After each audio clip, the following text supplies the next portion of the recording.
तुमच्या सर्वांचे सर्वात प्रथम मनापासून धन्यवाद की जेएसएम कॉलेज अलिबाग यांनी मला तुमच्याशी बोलण्याची संधी दिली आणि तुमच्या सर्व कॅडेट्सचे, तुम्ही NCC कॅडेट्स आहात, मी स्वतः NCC मध्ये नव्हतो पण MCC मध्ये होतो आणि मी 2च वर्ष ते करू शकलो माझ्या शाळेमध्ये, पण ती शिस्त आजही माझ्यात आहे म्हणून काहीतरी करायसाठी आज रस्त्यावर आहे।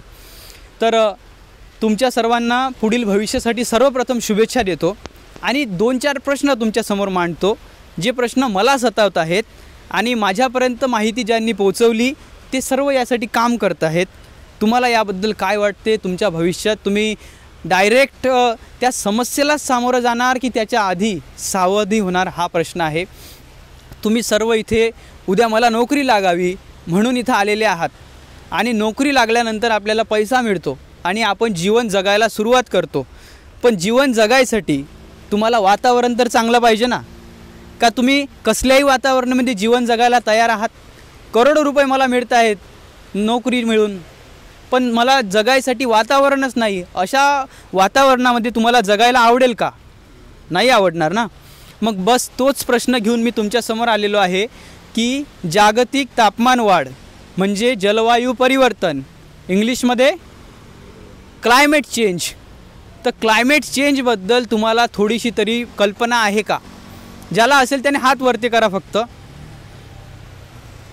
बढिया, चला, थँक्यू। तुमच्यापैकी तुमच्यापैकी एक तरी असा निघाला की ज्याला जलवायू परिवर्तनची काहीतरी कल्पना आहे। मी एवढंच सांगू इच्छितो की तुम्हाला चांगल्या वातावरणामध्ये जगायला आवडेल, पण चांगलं वातावरण उरलं कुठं?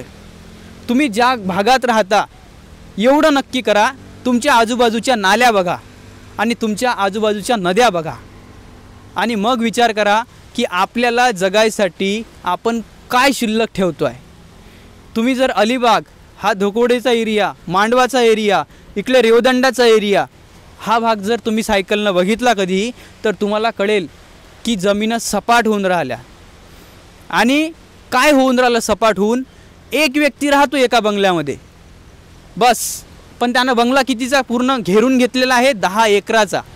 एका व्यक्तीसाठी 10 एकराचा बंगला, ही गोष्ट कुठे न्याय आहे हा? तुम्ही कदाचित श्रीमंत लोक म्हणतील हा आमचा हक्क आहे, कष्टाने मिळवलेले पैसे आहेत, त्यामुळे मी काहीही करीन।